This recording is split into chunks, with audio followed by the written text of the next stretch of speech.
Welcome to the 3Haunted podcast, where we bring you all things horror, supernatural, folklore, mythology, and all things that go bump in the night. What's up, everybody? This is your co-host, Ashley Lunar Goddess, Gorilla Girl filmmaker and horror-loving cinephile. I'm just your average podcast-producing badass. I'm John Thomas. Some would say that I go a little too far with my love of all things horror, paranormal, and meta, but I say, talk nerdy to me, and I'm all yours. What's up, ghouls, gals, and all of our horror lovers out there? In today's episode, we'll be bringing back an amazing guest, the fantastic, the phenomenal Michael Modest, to discuss more about his love for horror and more morbid mortuary moments. Also joining us is our special guest host, BJ Segura. But first, a word from our network sponsor. Are you looking for more awesome podcasts? Head on over to withoutyourhead.com for access to the Without Your Head podcast network, where you'll find a variety of podcasts sure to keep you entertained and coming back for more. All right, bring us back. Welcome back, everybody. Like Ashley said, we've got good old Michael Modest back with us. Welcome to the show. Hey, John. How you doing, man? Good to see you again. Yeah, good to see you again, too. Been a while. Yeah. Hello, Michael. How have you been? Oh, I've been great, man. Life's been very good to me. No, we're coming up on this spooky season. I think it's most of our favorite season. I don't know. I don't want to assume. Is Halloween everybody's favorite season? It's my favorite season, for sure. Absolutely. And as we talked earlier before this, it starts in August, right? Not quite October. Right. My daughter, she insisted that we decorate early. And so, yeah, man, I've got scary dolls. Little creepy head moving dolls. You got to fix it somehow so that it still rips the teddy bear's head off. Yeah, you know what? I've tried everything, man. Super glue, and I've tried so many different things, epoxy even, to no avail. But yeah, see, the teddy bear head comes off. That's so awesome. So your whole house is currently decorated for Halloween, correct? Oh yeah, I've got animatronics everywhere. That's so Oh, awesome. that was another thing. So my daughter, she's into the scary clowns. So we watched Stromedy on YouTube. It's like Stromedy Productions or Stromedy Channel or something. And she really enjoys these scary clown videos. They go to a movie theater that is overrun by clowns, and she's into also the scary Chuck E. Cheese and the scary animatronics like Freddy Fazbear. She's got a Freddy Fazbear Halloween costume already. Oh, from Five Nights at Freddy's? Yeah. Ah. We went to a Spirit Halloween store the minute it opened in Reading, like we were there. And she's really, really into Halloween. And it's fun, man. I like it. So she loves clowns. Is this like a daughter thing? Because my daughter is obsessed with Pennywise, and she has been for over a year now. Oh yeah. And Stromedy does that too. Like they have Pennywise versus this clown or Pennywise versus Chucky doll. They do like different things like that. One of the things I was talking about earlier with you was the Goatman's Bridge. There's a bridge. I don't remember what state it is. I want to say Texas, but I might be really, really off. I just Yeah. asked the Google. It's Texas between Denton and Copper Canyon. Okay, so it is Texas. Yeah, Wow, you glad got that it. was right. Yeah. Hey, if I was on a game show, I'd have won something just now. So there was a man, and please, can you tell me what his name is? Ooh, I closed it. Hold on. Because it's a true story. And we should remember. I should remember his name. It is so Old Alton Bridge. I'm trying to see what the guy's name is. We're gonna find it. Okay, so the story is that basically he was a farmer. He was a black man, and he raised goats, sold different goat products and things like that, and also sold other farm products. And then at some point, he hung a sign on this bridge saying, "Hey, this way to, the goat man's, farm. And people knew him as the Goat Man because he was the goat farmer. Well, I guess the KKK got upset about this and they hung him from the bridge and they killed his family as well. They burned his house and killed his family. And so now it's said that he haunts the bridge, and there's also like some crazy goat, half goat man demon thing that is around that bridge or something. And there's a satanic like rituals performed there. And of course it's a tourist spot, so a lot of people just go there to trip on it. But yeah, she was really into that one. She even set up pillows on the floor and pretended like it was a bridge. And then I would have to try to cross the bridge and she was the goat man and she'd chase me around the house and hilarious. I love her. Like, that's awesome. So the farmer's name was Oscar Washburn. Thank you. Yes. You're welcome. So What is her obsession with with all of the things? Like especially like the clown thing. The paranormal and all that. I guess my question would be where did that start? I don't know. I mean, possibly with me because I introduced her to like the creature from the Black Lagoon, you know, some of the old classic horror films, and her mom and I both like Halloween. We kind of go all out for it, and so I think that's a start of it. But I still can't explain why she loves it so much. I remember when I was, and I think we talked about this the last time I was on, when I was a kid, I'd stay up for Creature Features, Bob Wilkins on Channel 2, KTVU, down in the Bay Area. And Bob Wilkins was smoking a cigar and he always had like this creepy set, and he was sitting in a lounge chair kind of thing. And he would have, like the original creature from the Black Lagoon or the Blob or like some of the older horror films on a lot of the Hammer films, the Dracula with Christopher Lee and Peter Cushing. He'd have those on. And then usually he'd have a guest at some point in the show that was somehow affiliated with the movie. And I would stay up, like it would start at like 11 o'clock or midnight or something like that. And gosh, as long as I can remember, I was probably like five years old. And I'd stay up and probably only catch the first 10 minutes of the movie before I fell asleep. But I was equally just like obsessed with horror films. I had glow in the darks of all the classic monsters. They were like this big, like little glow in the dark figures. And I remember I'd charge them and then I'd go into the closet and scare myself with them. Just stare at them and then I'd get creeped out and book out of the closet. I So don't you know. like to be scared?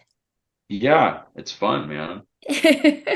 In modern horror, with all the stuff that's out now, have you had a chance to watch any of the new horror films that have been coming out?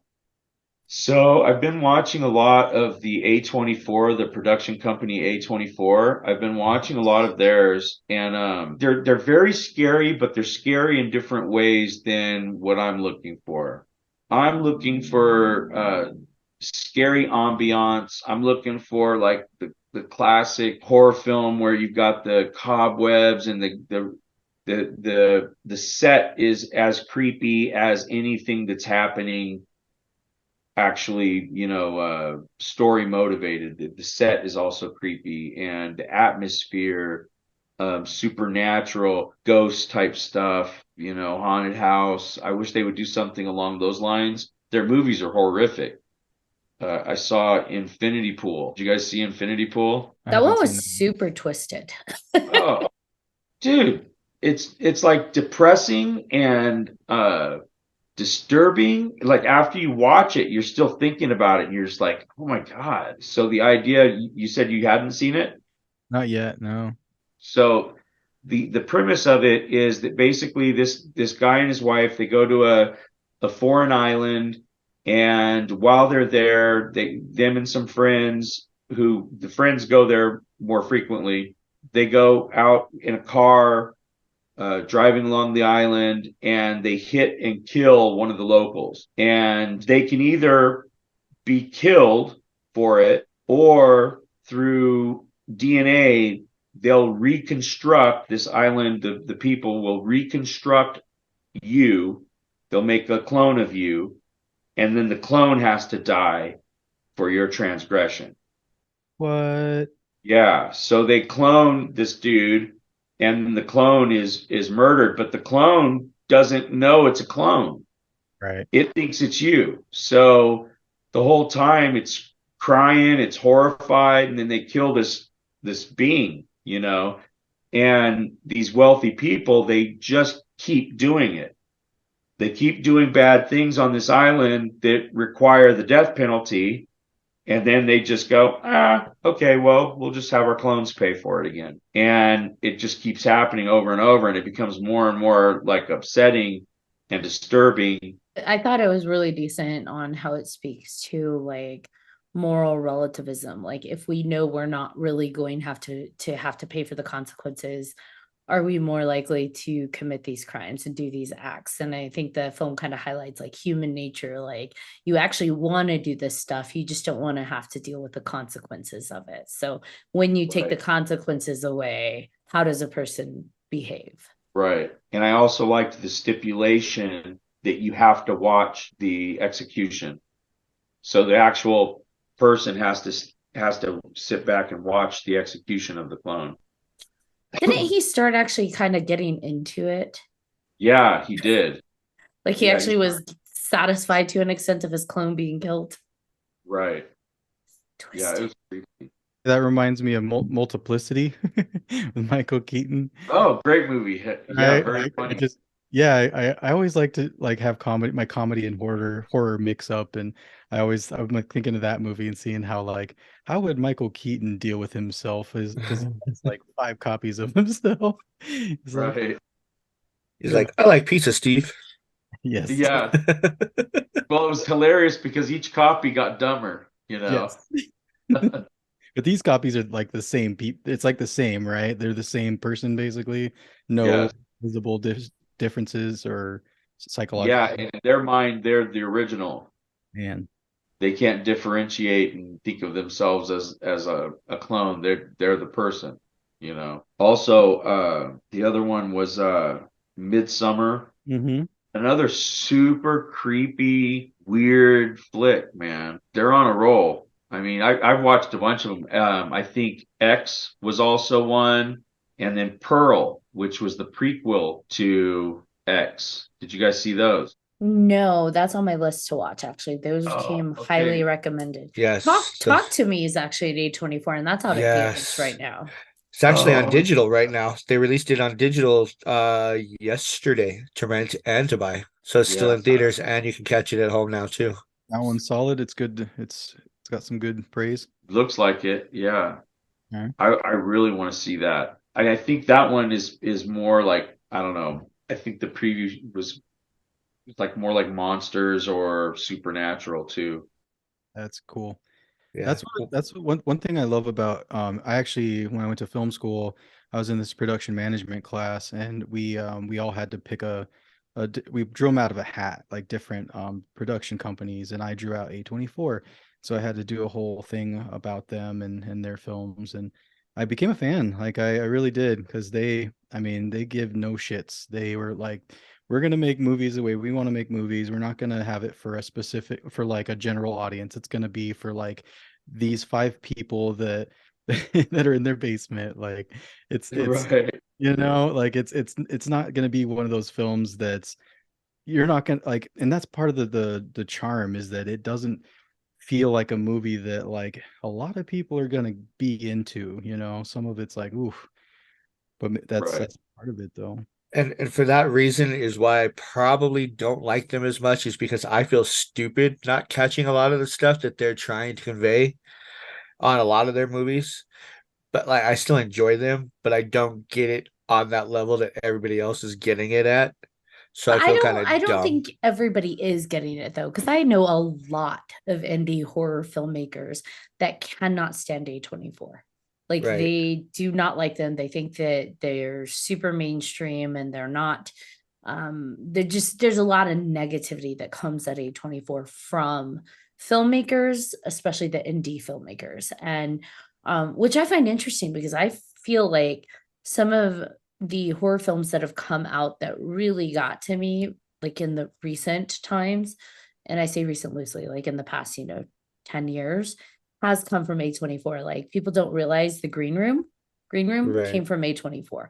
That's a Oh. fucking brutal film. Yeah. Good movie. Yeah. Yeah, that's A24. That's I mean, the fact that they cast Patrick Stewart in the role that he did, and like how he executed it, I'm just like, whoa, that's phenomenal. Who, like, you wouldn't think that like that's your bad guy. That's your, and how well he did. It's just like, I'm kind of scared of you. You did that too well. Yeah. I think that since because like one of my first introductions to A24, I don't think it was The Witch, but I did enjoy The Witch. I think it was that movie that we went to go see in the theaters. It Comes at Night. That I was did not like that A24. one. Like that one just ruined it for me. I'm like, no, I can't stand it. I like no, just no.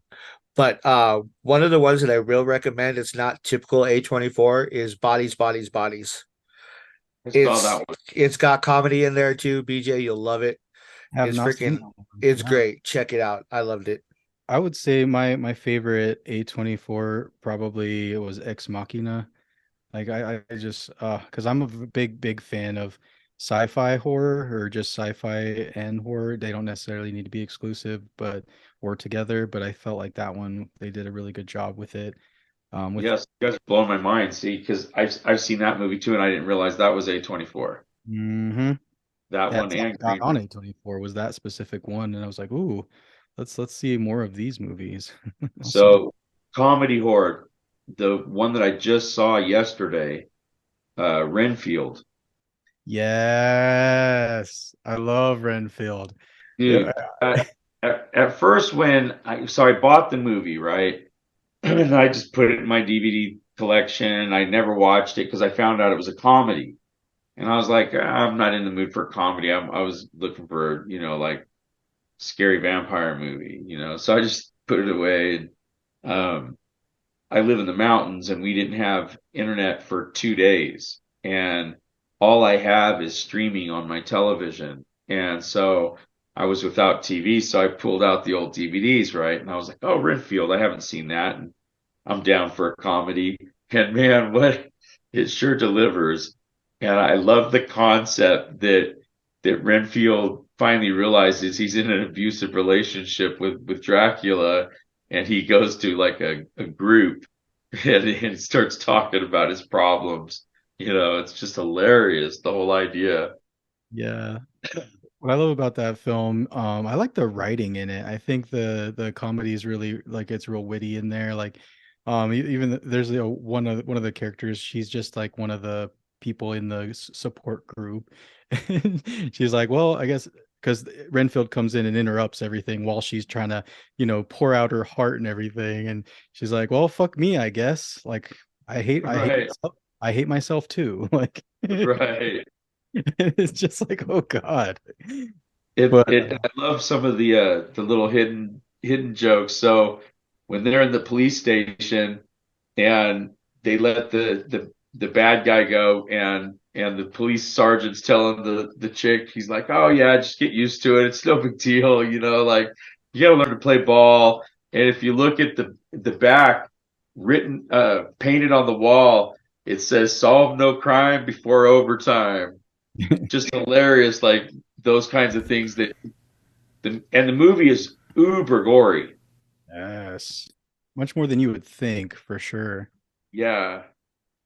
And I think that movie, the strength of that movie is because I get, the big draw was like, oh yeah, it's Nicolas Cage playing Dracula. Like, if it was just that, and if it was all hung on like his performance and everything, then it probably wouldn't have succeeded. But I think with like what you talked about and the gore and the storyline itself, like I think that's what made it, you know, rewatchable because it's not just Oh, it's not just 100%. one time. You want to watch it a couple of times for sure. I'll admit I haven't watched it yet, so Oh, yeah, yeah. There's another one to catch up on. It's really, really good. I'm so behind. I feel like I just need to take a week of doing nothing but just binging all these movies and TV shows that I'm behind on. Starting So, with Cabin in the Woods. oh, Yes. you haven't seen Cabin in the She Woods? hasn't seen. Yes, I told her we're gonna get together No. and watch it, all of us. Yeah, I Oh know. my, We still need to that's figure that out. so amazing, that movie. Yes. That movie's groundbreaking. I know. And it's just like I don't now I think I'm just trolling like John and anybody else who's like, you gotta watch it. And I'm just trolling. And it's like, no, I'm not going to. Yeah, no, it's just the right amount of funny, but that movie is kind of like The Evil Dead. It still maintains some scary elements to it, and even has a couple of jump scares, you know. Uh, but it's pretty funny too, and it pokes fun at classic horror movie stereotypes and things that always happen in horror films. You know, it pokes a lot of fun on things like that. And then at the end of the movie, when you get to see Don't give it all, away. La She La. Don't do doesn't. it. Don't do it. Don't La do it. la She la. doesn't. She doesn't. Earmuffs. I'm gonna Yeah. take my Don't. headphones off. She, Don't say she she can't. She can't know anything because it would give too much away. Yeah. oh It's one yeah, of those Ooh, right? Like, yeah, because that's the thing. Like when you watch it, you don't want to know anything about it because then you're just like, ooh, I love where this is going. Because on, that's the thing gotta about. go, you gotta watch it. Like you guys gotta make that happen I will immediately. say I've kept myself pure. I don't know the premise. I Good. don't know which is like amazing at this point. anything about it. But Yes. I've intentionally done that because I missed like the prime of it. Now that it's like, well, you got to watch it. I won't look up anything about it. If I won't talk about it, I'm like, don't do it. Don't talk about it, guys. It's 100% classic. Speaking of classics, Halloween is coming up, and we've been asking different guests this. What is your go-to Halloween movie this season? Like, what's going to be the Uh, first one you watch? so Halloween, the first original Halloween with Michael Myers is always like a must. You have to watch that. But the new one that I really like is the Trick or Treat Ah, with yeah. the creepy kid with the lollipop and how Was it's it kind of like Sam? yeah, yeah. And it's got that Pulp Fiction kind of feel where at the end you realize all the stories connect. That's one of the best Halloween movies there is out there because it's got so many elements that make Halloween so cool. It's got ghosts, it's got zombies, it's got ghouls, it's got vampires and werewolves and all kinds of cool stuff. And it all makes sense at the end. So I really, really love that one.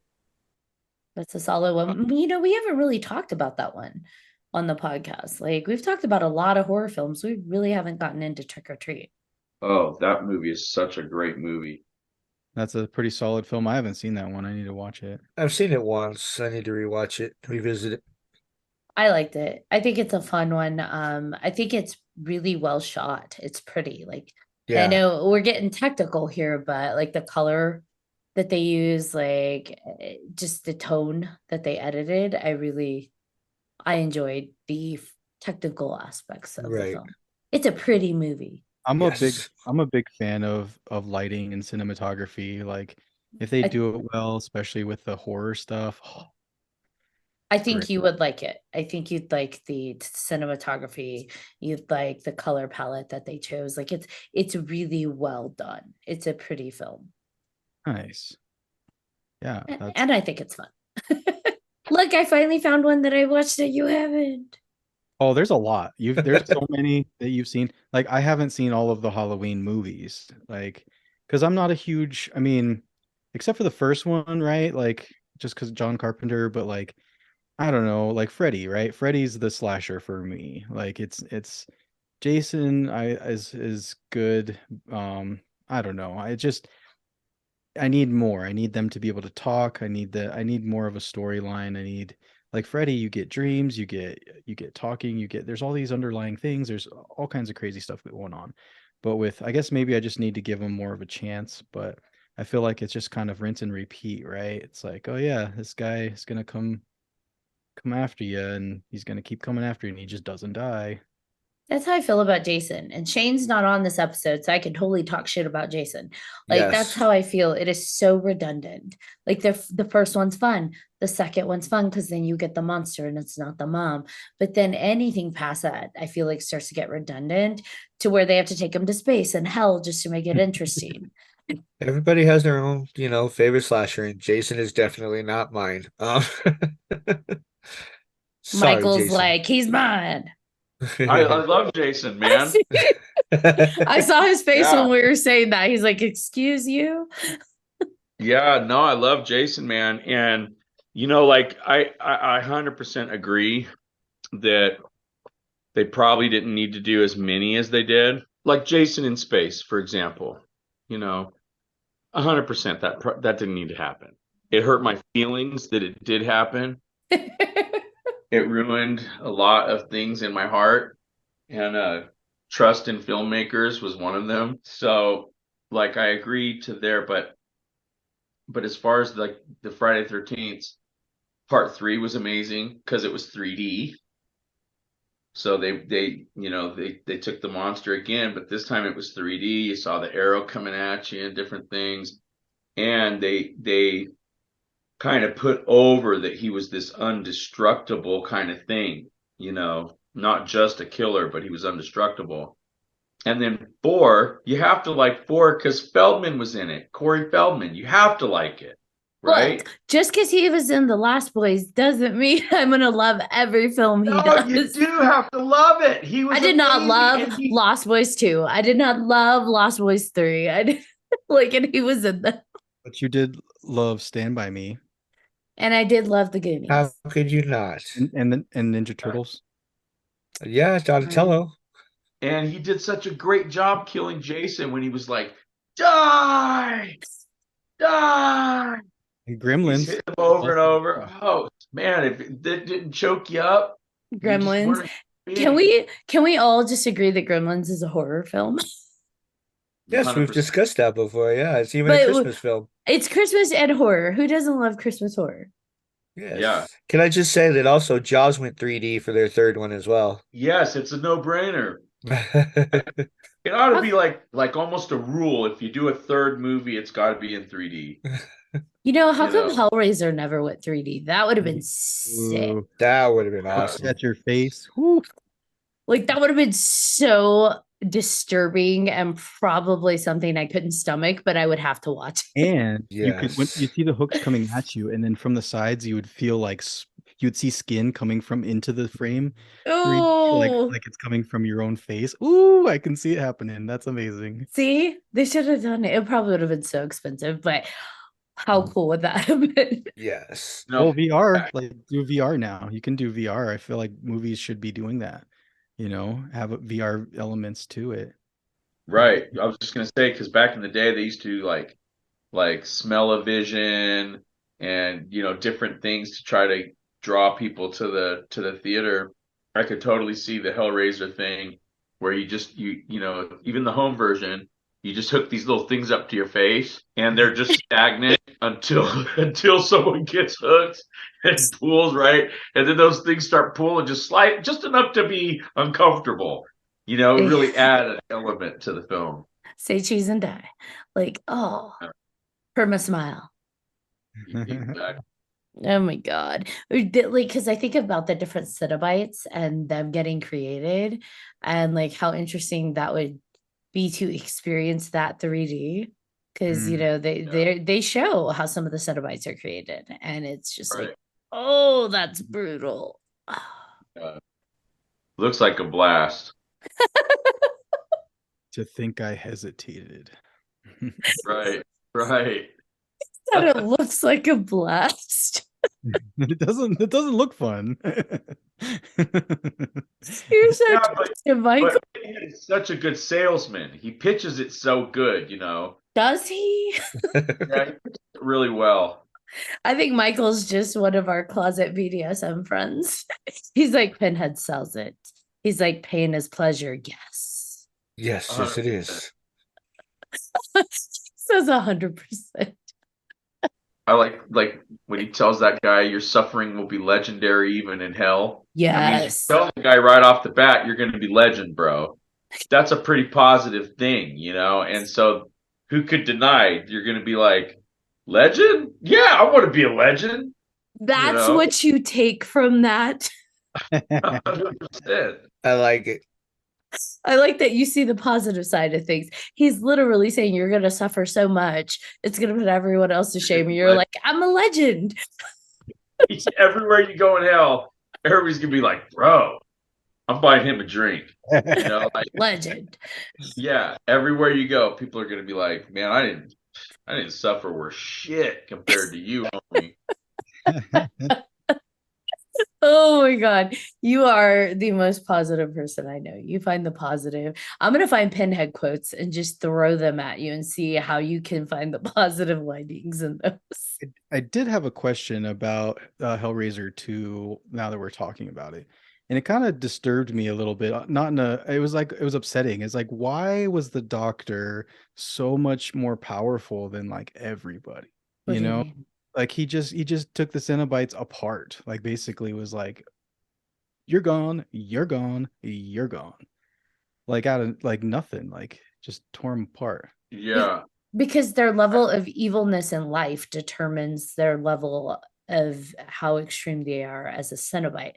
So I'm assuming the Cenobites that currently exist were levels of evil, but because he was the most evil, he's torturing people and forcing them to open the box in the psychiatric ward. People that are mentally ill, so they're innocents, right? And so Okay. he is more evil, which means that him as a demon is going to be more powerful, stronger, Because that even was if he is new.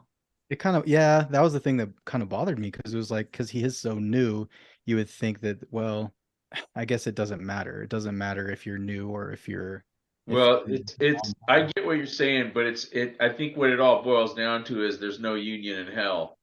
So it's like Satan just does what he wants, and he's like, yeah, man, okay, how long you been here? 2 minutes? You're the guy now. you're the king. I'm giving you all the shit. And then the guy that's been there for like 600 years, he's like, hey, what's up, man? You know, and devil doesn't care. Like that's part of the whole thing is to be unfair. You know, that's part of his evilness. Very true. So I'm pretty excited. This is not necessarily horror film related, but I'm excited because the movie Beyond the Mat is being released in Blu-ray now. So I kind of feel cool that it's still relevant enough to be released again, you know. Heck And yeah. I have a story about that movie. In the film, you see me pulling out a body out of a van and, you know, moving that body around and stuff. But the body, you know, the body bag zipped up, obviously. And so by law, you can't just move around dead people for fun, you know, or for film purposes. You can't just be like, yeah, so, you know, who's going for a ride today? You know, you just can't do that. You have to move them for actual reason. And at the time, I wasn't even working at the mortuary anymore. I'd already started working at a furniture place. But the director was like, "Man, it's way more interesting. The mortuary is way more interesting." So I called my boss, and my boss said, "Oh yeah, you guys can come, you know, use the facility and stuff. Just, you know, we'll make sure there's no bodies wherever you are and this and that." So when I moved the gurney, there was someone in there, but they were alive. It was one of the production assistants. So she volunteered to be in the gurney, right? But sadly, I hadn't worked there in like, I don't know, 3 months or something since it, you know, got filmed. And one of the gurneys was always kind of catchy on it had like a little foot pedal that you press, and that helped keep it up and locked it into place. And so I thought that I had, you know, locked it pretty good. And when I pulled her out, the legs came out and seemed like everything was going great. But as soon as all of her weight was now on the gurney, the legs collapsed and she dropped. I don't know, it was probably like 3 feet. She dropped straight. And luckily, you know, it's really padded and this and that, but it scared the hell out of her, the poor lady. she thought she was going, you know, the ride of her life. She thought she was gonna be dead. So that's just a little behind the scenes that kind of mixed with the mortuary and the re-release of Beyond the Mat, which I'm pretty stoked about. Now remind me, when did you work at the mortuary? Like what years do you remember? I don't remember. It was I probably only worked there for 8 months to a year, and it was before Beyond the Mat was filmed. Because when they had come to me and actually said, okay, yeah, you're the guy, I had already quit the mortuary and was not working there for maybe three months or so. What like even brought you to work at a mortuary? So I was thinking about trying to be a paramedic or a fireman or something like that, if wrestling didn't work out, because I was, training to be a wrestler, but obviously knowing that, maybe I wouldn't make any money and or good money. So I was thinking about that, and I asked a relative of mine what they thought, and they said, "Well, you ought to go get a job at a mortuary instead, because if you do, paramedic stuff or fireman stuff, you are going to be around dead bodies. Like that's going to be something that you have to get used to, and you're going to see a lot of messed up stuff, you know." I took their advice and I went and did that and learned pretty quick that, oh God, I did not like it. It's depressing, when you go pick somebody up. Like looking back on it now, it's cool because I have some stories, and I don't know, I don't even remember which ones I shared with you last time. Uh, did I talk to you about my first pickup by myself? Yeah, I remember the body that wouldn't go down, and Yeah, then the smell, the story of the smell. yeah, the disinterment. Yes. Yeah. Yeah, that's why zombie movies, I'm a big zombie movie fan, but they've always kind of bummed me out because it's like, dude, please, the smell is, there's no zombie sneakage. The zombies can't be ninja. There's no possible way ever. It permeates your cells. Afterwards, months after, I would be in all kinds of different places and I would smell it and I'd be like, oh man, I must have something on, and I'd start smelling myself like, because I could smell it so strongly. To this day, I had an aunt that came and lived with us for like 3 years before she passed away. And when my mom would help her, with bathroom stuff in her room, my mom would spray this cinnamon air freshener. And so now Christmas time, all I smell is poop cinnamon. Like everywhere I go, that's what it smells like to me. It doesn't smell like cinnamony. When I go into a place that has those wreaths that are scented for the holidays, all of it just smells like poop cinnamon. Doesn't smell like cinnamon. It ruined You've my made that association. Yeah, it completely ruined cinnamon smell for me. Thank God I can still eat French toast and things that, have a cinnamon taste. Yeah, it's just the smell that I don't like. I don't Cinnamon like, toast poop crunch. Gross. right, right. You said that like zombies can't be ninjas, but then I think about like it depends on the zombie, right? Because we have different type of zombies that have been created with filmmakers, and Yeah, so I thought about this a little bit, but no, and I'll tell you why. Because even the infected zombies, like in 28 Days Later, and even Z, even that one, people turn really quick and they become like, it's almost like a virus. Okay. yeah, The problem is when you're insane, crazy virus person running around trying to bite people, you're probably shitting yourself along the way as well. 'Cause you're definitely not going, I gotta go to the bathroom and heading off to, go use the bathroom and wipe and clean yourself. Instead, you're just running around, bodily fluids everywhere, vomit, whatever. And so again, those guys are gonna smell so bad so fast that uh, there's no way you're gonna he's really smell put that. some thought into this. Yeah. But I will say this, in World War Z, when they come out of the plane and it's all dark and it's rainy, now that would probably, negate the smell at least to some extent.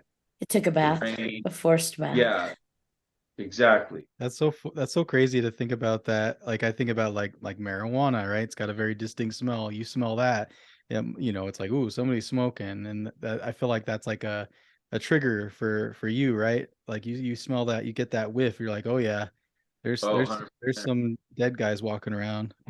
Or Well, and here's the bizarre thing is I've smelled lots of like dead animals, okay? Oddly enough, we really don't even smell like that.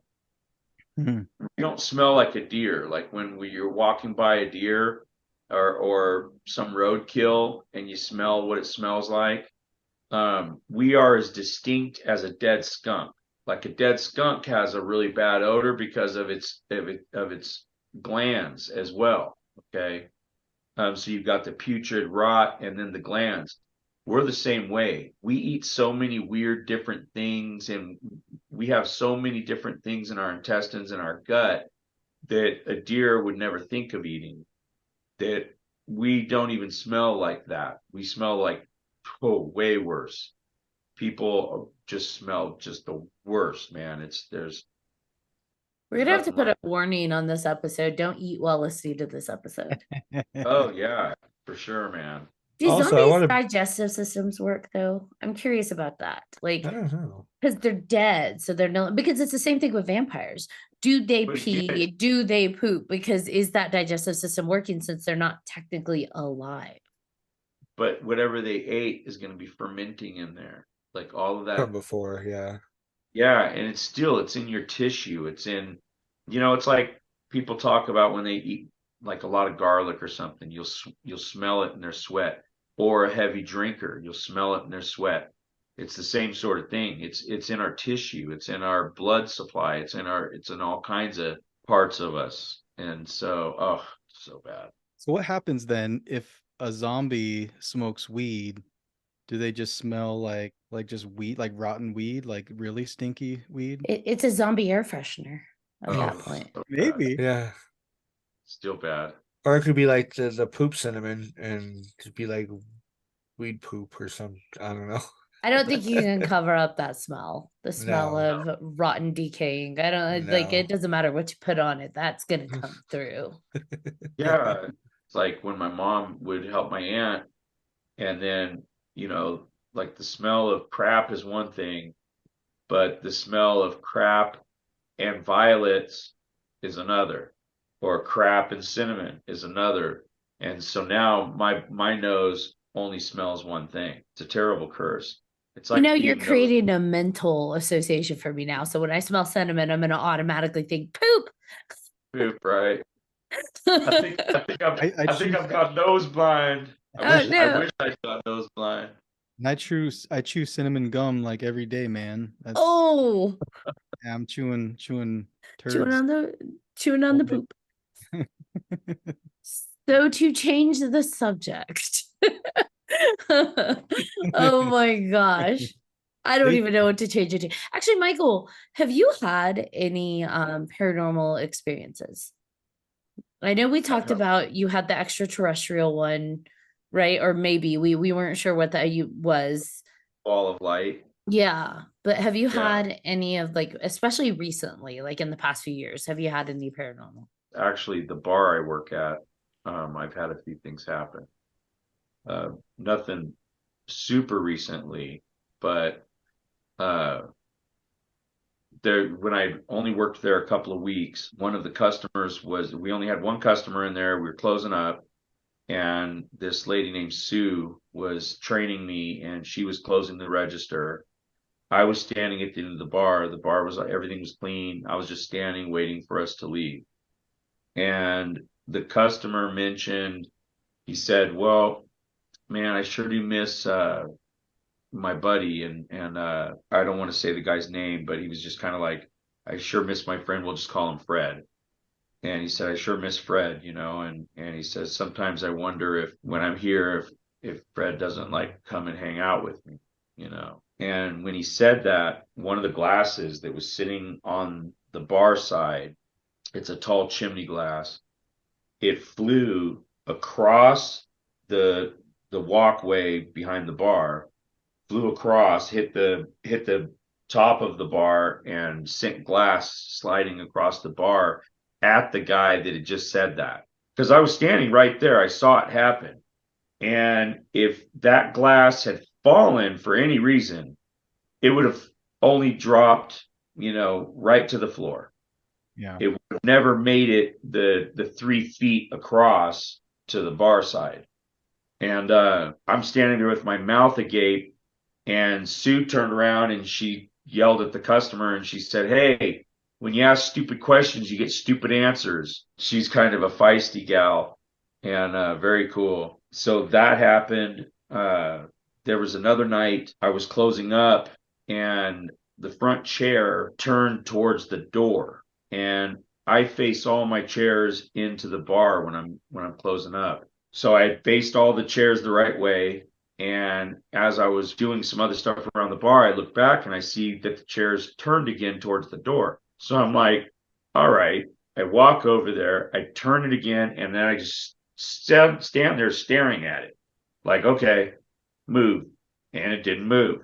So then I start stomping and trying to blow air. I'm trying to do other things to manipulate and maybe make that chair move, but it doesn't. And I thought maybe the wheel, the ball bearings inside maybe were faulty or something. So I thought maybe it would move, but it didn't. So I start walking to the end of the bar. I turn around, and it's exactly where I left it, facing the bar. And I'm like, all right, good. So I get the money together. I head out to the back room, and I lock the money away in the safe and turn off all the lights. And when I come back into the main bar area, there it is, turned towards the damn door again. So I was just like, all right, you win. Go ahead and sit in the chair how you like. I'm leaving. And I did not move that chair again for the night. There's also a place across the street that's haunted. And it's interesting because in our little town, people that drive through, they think of this place as old. A lot of these buildings were, built in the 1800s, late 1800s. But in Ireland and England and stuff like that, you have buildings that are 1,000 years old. You have these really old buildings and stuff. And so it trips me out because if our little places are haunted and, it's only been 100 years or 200 years, certainly there's, a lot of haunted castles out there and stuff. The only other thing that happened at the bar was one night, I was picking up all the money. Oh, I've had pool balls move on me. Yeah, I'm playing by myself at the end of the night. I go to shoot and the ball goes beep, moves, a good inch and a half away from the pool stick. And I'm like, oh, come on. Apparently you weren't playing by yourself. Right. But the only other major thing that happened was I was putting the money away one night and I walked by the bathroom, and the bathroom door went, it opened and then shut, I would say about 4 inches, not a whole lot, but enough that I knew it wasn't wind, and I was positive there was someone in the bathroom. So I stepped back thinking maybe someone had passed out in there, and I just didn't check good enough or something. But I was pretty sure it was empty, but maybe someone was standing on the toilet in one of the stalls, and had the stall shut. And so I pushed the door open with my foot and went in there, and there was no one in there.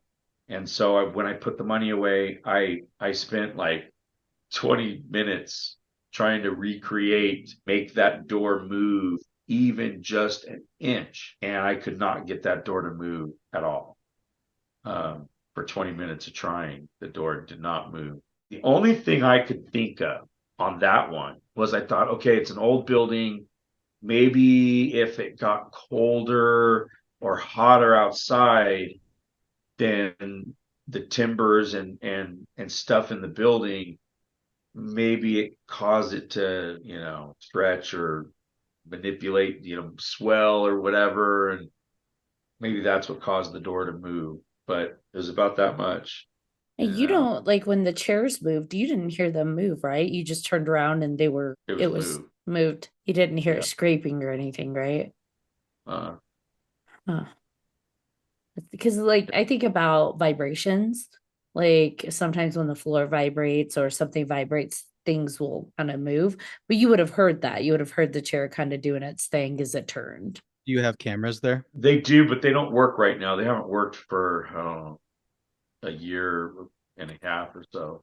With the pool table, like you playing at the end of the night and the balls moving, do they roll just a little? Have you ever seen them like roll forward, roll back, or like what do you think No, that is? I've only had to move out of my way and move like maybe an inch, or so. Some people have told me that little tiny pieces of chalk can sometimes get left on the table. And when a ball is sitting on it, it sits for a period of time until eventually the small weight of the ball finally breaks that little piece and it'll cause the ball to roll. So that's what someone told me. But I honestly, I when that happened, I picked up the ball and I checked, with my hand and eyes, and there was nothing on the table. The table was clean. Well, and given So everything else you've been experiencing, the little things of movements, like it would lean more towards probably not a piece of chalk, but you never know. yeah. So here's an interesting fact as well. So one of my customers bought the building across the street, which is a restaurant, and then it's got apartments up above. And so he's basically living in the upstairs, and he'll be opening a restaurant in the downstairs. But again, it's a very old building. And he does not believe in the paranormal or ghosts or anything like that. And when he bought the place, I asked him, I said, "So, are you nervous about the ghosts?" And he laughed and he was like, "Oh, I don't believe in that stuff." Since he has moved in, he now believes in ghosts. He's become a believer. And an interesting thing that happened was there had been lights that kept coming on. Like he'd be sure that he turned off all the lights, and yet he'd come down in the morning and there would be a couple of lights on. Just different things like that he was positive wasn't him, and he was by himself. And so there was a point where he kind of talked to the ghosts, and he said, "Listen, you guys are welcome here. Just don't cause problems upstairs or downstairs. You're welcome." So then his girlfriend comes, and he doesn't really talk to her much about the ghosts or nothing like that because she does believe in ghosts. Okay. So he doesn't want to get her brain going because he's positive she'll have some story to tell if he tells her that he thinks the place might be haunted, right? So she has a nightmare, and she wakes him up, and she's like, "Oh, I just had the scariest dream." And he says, "What did you dream?" And she said, "I dreamt that you were sleeping. I woke up and the room was filled with people, like dressed in old clothing. And they were all just talking and like visiting, and it was loud in here. And I looked at you and I said, 'Andy, wake up.' And you wouldn't wake up." And she said, and then one of the ghosts or one of the people saw me and said hello. And I said, "What are you doing in here? You're not supposed to be in here." And the guy said to me, "No, no, it's okay. Andy said we could be here. Andy said it's okay." And so she told him that. So he came over, he told me the whole story. He was like, "Man, it's just unbelievable because I mean, for he sure did tell the ghosts they were welcome.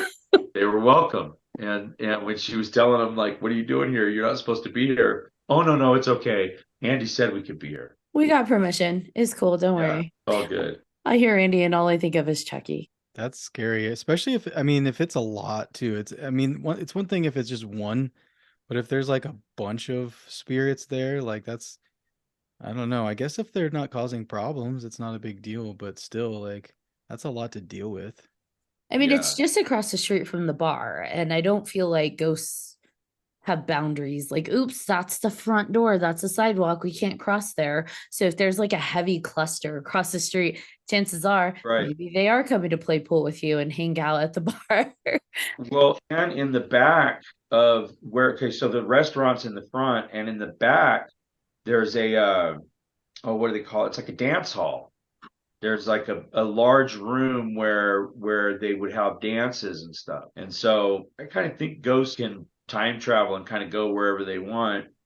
And so why wouldn't they go to a place where they were having fun, dancing, drinking, you know, hanging out with their friends?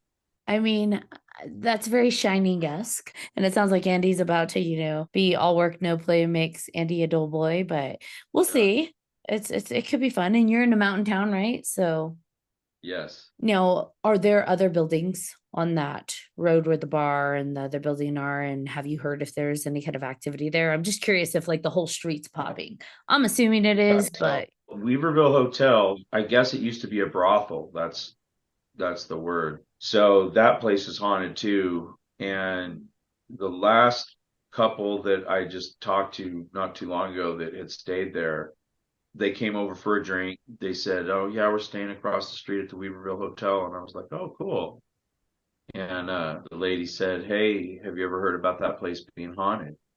And I laughed. I said, "Oh yeah, many times." And she looked at her husband and she goes, "See, I told you." So what had happened was the night before they they were sleeping and they could hear someone standing outside their door and they could see the shadow kind of moving a little bit and they could hear like on the wood, like someone standing out there and kind of switching their weight from foot to foot, you know.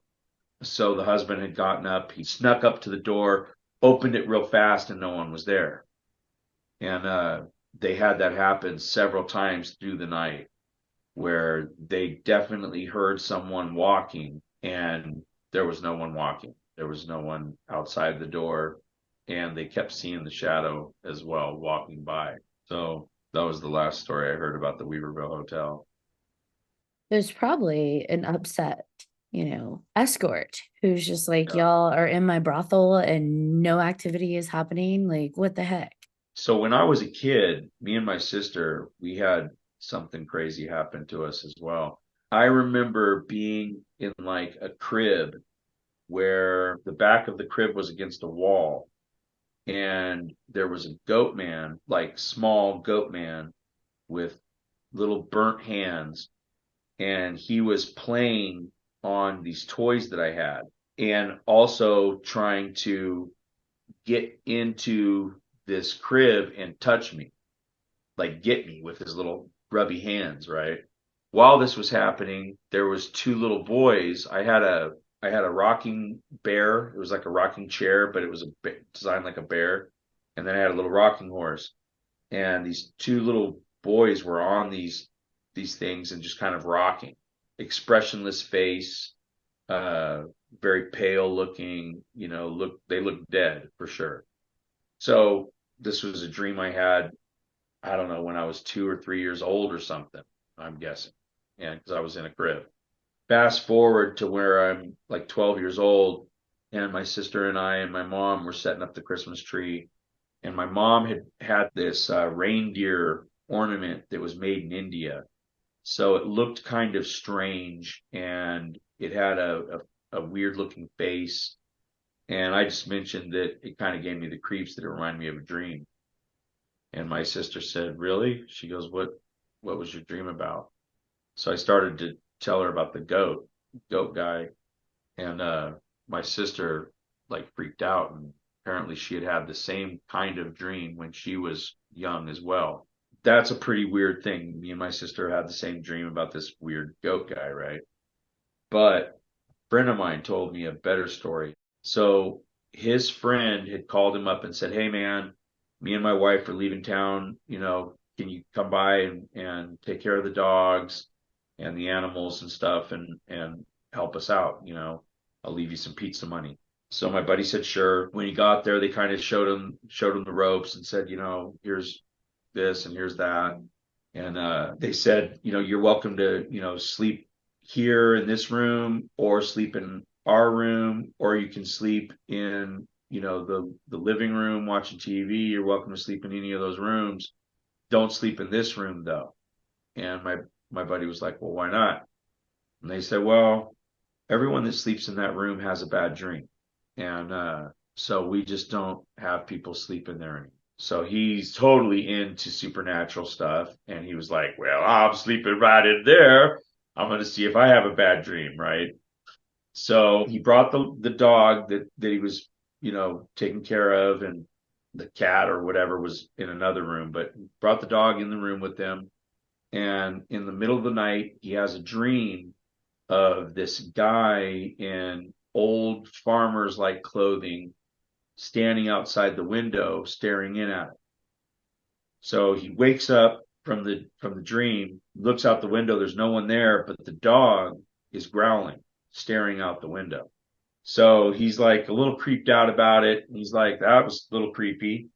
Goes back to sleep, and he has the dream again, but this time the man is inside the room, standing at the side of the bed, staring at him, and he's woken by the dog growling and actually biting at something. The dog's on the bed, kind of going like ash, ash, leaning forward and biting at the air.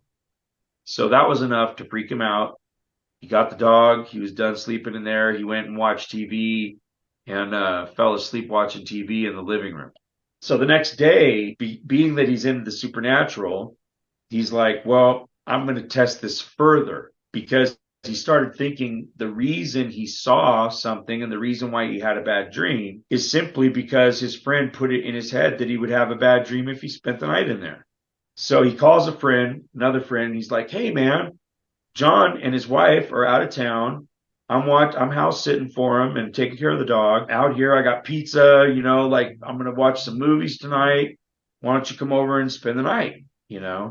So his friend says, sure. His friend comes over and they have some beers and eat some pizza and have a good night watching TV and, whatever. And he suggests to his friend, he says, yeah, you can sleep right here in this room here. It's a nice little guest room, right?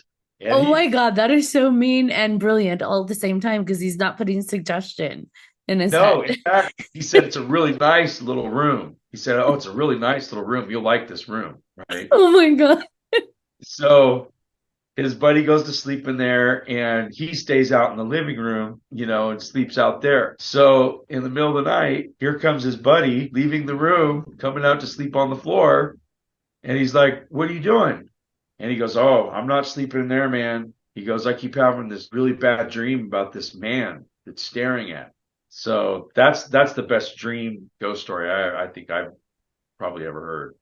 That's I wonder amazing. if anybody had ever seen that through and like stayed past him being at the bed to see what does he actually do. Because if it's just Yeah, he just stares at you, then like that sucks. But whatever. But I could be wonder like, scarier. yeah, Right. but I wonder like, does he do something like, do you go back to sleep, wake up, and he's on top of you? Like, how far does this go? I wouldn't test it on myself. Like, fuck that. The first night that the dog was biting at something, I would have left the house. But I'm just Right. curious for those that are brave, Right. how Well, far and does it go? have you guys ever had experiences with like the sleep paralysis, the shadow figures? Yep. Oh yeah. Yeah, I have No, Yeah. lifelong history with sleep paralysis. Oh, that's a thing, dude. That's such a thing. When I was a kid, I would like wake up and I would realize that I was having one of these episodes, right? And I couldn't move, and you can't even go back to sleep. Your heart's beating so fast, and there's always this ringing in my ears. And I would have to look around and basically see this shadow guy and like almost play the whole thing out before the paralysis would stop, right? This thing was tall. It was like at least 6'6" or something, like a really tall, lanky figure. And the only way I can explain it to people is it was black darkness within the darkness. Like it was so dark that you could actually see a figure, because natural moonlight and starlight and all that stuff, street lamps and all that, it it doesn't make it dark enough, for I this know thing to hide, exactly what you're talking about. right? Like it's almost an absence of light versus Yes, dark. yes. And it was kind of weird what when I would see this thing, it would be standing in the corner, it would start swaying side to side like this, and then it would bring up a hand, another one, start moving like this, and then it would lunge at me. and it could get to my bed in like one step. It was so tall and long. It would step towards me and then like just vanish as it came at me. And of course, it always scared the hell out of me. I always think like you described that, and all I can think of is like the car things that like sway. Yes. The at the when The there's like wacky cells. waving, Yeah, the inflatable wacky arms. wavy. Yeah. Yeah. And not funny when it lunges at you. That's no longer No, no. But that's exactly what the movement of it, and that's how the dream was every single time. It never changed except for once. There was one time that the dream actually changed and went a different direction. He was even always in the same corner of the room, never changed. Probably the last time I ever had the dream, I looked for him in the corner. I was, paralyzed, and I looked in the corner and nothing was there. And I tried really hard to go back to sleep. I was like, man, just go back to sleep, and I couldn't. And eventually the sleep paralysis started wearing off. And I started thinking like, wow, I'm not even going to see this thing, but I was still kind of convinced that it You was in the sound room. disappointed. Oh yeah, but I was because I was comfortable with the predictability of where it was going to be. I knew what I had to do to play out this whole scenario. And this was the first time that it wasn't there. So it was a longer period of sleep paralysis. As it started to wear off, I got the gumption to kind of like lean off my bed. And what I was wanting to do was get out of my room. And when I leaned over the bed to get out of my room, it was right there on the floor, laying on the floor, and it reached up at me as I was coming up over the bed. It reached up, laying on the floor. But see, you're not in sleep paralysis anymore. Like No, not at that's the time. I had been there for probably like five minutes or so. It seemed longer, but it was probably about 5 minutes where I couldn't move. And then it started slowly like wearing off on me. And I was like, okay, I think I can get to the door and prevent this whole thing from even happening, and prevent the jump scare. And as soon as I leaned over the bed, there he was, reaching up at me. Were you like, there's my buddy? there, my buddy and me. You don't have to sleep on the floor. You can sleep in the bed with me. But let's be clear, that's no longer sleep paralysis. So that's not your brain still dreaming. You're No. moving, you're now awake, and it's still there. So that's fucked. that's all I gotta say. Like sleep paralysis, we take solace in the fact that what we're seeing might be coming from our brains. We're maybe projecting something, we're still dreaming. But at this point, you're awake, you're moving. And so, like, what the fuckery? Yeah, that's gonna be a no for me, dog. Like, That's a no. Have you seen it like as an adult? Do you see it still? No, never had any experiences as an adult with that at all. It was only when I was younger. But I watched a special on Netflix about the whole phenomenon, and it's really amazing how many people have had this thing happen to them, and how many people believe that these shadow beings, these shadow creatures are real. They're not a figment of our imagination. It's like something coming into our reality or into our dimension or whatever. Or maybe we're just seeing what's already there. But because we're in that in-between state, we're able to see it. So it's able to see us. It's like a mutual recognition. Like we're entering kind of that space where they always existed. And because we're now present there, we can see each other. Right. And it's like, hey, buddy, there's my buddy. right Yeah. when you accidentally lock eyes with somebody, like, oh shit. Oh, no. He lunges at you. Well, What you're doing in my dimension? Right. It's probably frustrating for him because he's probably standing there thinking, how can I not scare this guy? Shit, I'll wave at him. Hey, Right. man. Honestly, like, how would Well, that be scary? And then all of a Yeah, sudden, that doesn't seem to work. Maybe if I wave with both hands so I look really friendly. Let me try and No. hug them. That's what they Right. do in their world. I'm going to hug him. Yeah. At last resort effort, here's the hug, bud. Here's the hug. Yeah. Why is he screaming? Is that hello? Yes. Yeah, we don't know if they're angry or if they're evil. Maybe they're just, looking for a friend. It's possible. This was a lot of Yeah. fun. It was, yeah, Um, a lot of good stories for sure. Yeah, I always like we love having Michael on. His stories are always fun. So we were happy to get him back on. You know, we're gonna ask you to come back on. All right, Oh, John yeah. Thomas, you want to bring us home? It's BJ's turn. Just kidding. All right, BJ, you're up. Make it roll. He's like, shit, I don't know what I'm saying. Words, I what are got this. words? I won't do that to BJ right now. It's only Right, his, I like the right now. it's only his third show. I won't do that to him now. Thank you, Michael, again for coming on. Always a blast having you on, and love hearing your stories. Like everybody has said, always fun. Thank you guys. No Appreciate problem. And thank you to everybody who listened to this episode of 3Haunted. Words, Jesus Christ. Let's do it again. Yeah. And thank you to everybody for listening to this episode of 300 Podcast with your host. I'm John Thomas.